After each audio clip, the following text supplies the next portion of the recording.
the Yale students. Great that you're doing this. And, all three of the parties are looking after your future. I've already talked about my work as an MLA representing Rocky View for the last 8 years, so I'd like to take this last 3 minutes to talk a little bit about my experience for standing up for Alberta as a whole and for Alberta families. And like all the business that you guys do, experience does matter in this job. As your Minister of Sustainable Resource Development, as I've already indicated, I help to develop land use policies that keep our forests and foothills and our lakes and rivers as clean and healthy and as beautiful for our children as they have been for us. As your Minister of Finance, I successfully challenged Ottawa's plan to hike your CPP contributions, and instead, I worked with Prime Minister Harper, again, that connection of knowing the Prime Minister for the last 25 years, and persuaded them to adopt the Alberta plan of government support for better private sector pensions, a much better deal for Alberta, particularly for younger Albertans.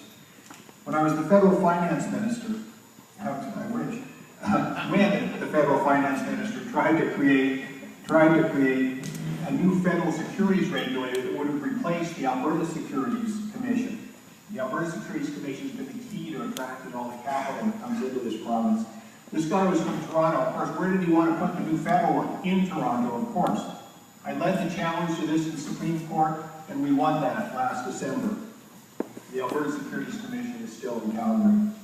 And now, as your Minister of Energy, I'm fighting hard to make sure that the new Keystone XL and Northern Gateway pipelines get built, so we can get this Alberta energy to global markets and global prices and sustain that prosperity for another generation or two. But I'm not a newcomer to standing up for Albertans. I was involved federally before provincially. I worked closely with Preston Manning, Scott O'Day, and Stephen Harper to build the Reform Party and then the New Conservative Party. In 1998, you and 300,000 other Albertans elected me as a senator in waiting. And I wasn't just a senator in waiting, I was a senator in working. And by the way, I never got paid a penny for that. And I didn't want it. When the federal Liberals tried to put Alberta farmers in jail, I worked with my good friend Lane Byfield. We organized a rally in Lethbridge to stand up and challenge the wheat board monopoly. When the federal Liberals brought in the long gun registry, I worked with my friend Dale Blue, responsible firearm owners of Alberta.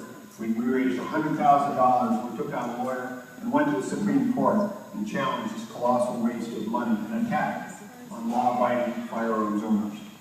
And when the federal Liberals signed the Kyoto Accord, I rallied opposition to this unfair and unworkable policy that would have damaged Alberta's economy. Some of you might remember this bumper sticker. I don't know if you can see it all the way back. It says, "Defend the West, no Kyoto, no wheat board, no gun registries." I printed and distributed, Steve, 16,000 of these back in 2002. Today, all these policies are gone. I thank Stephen Harper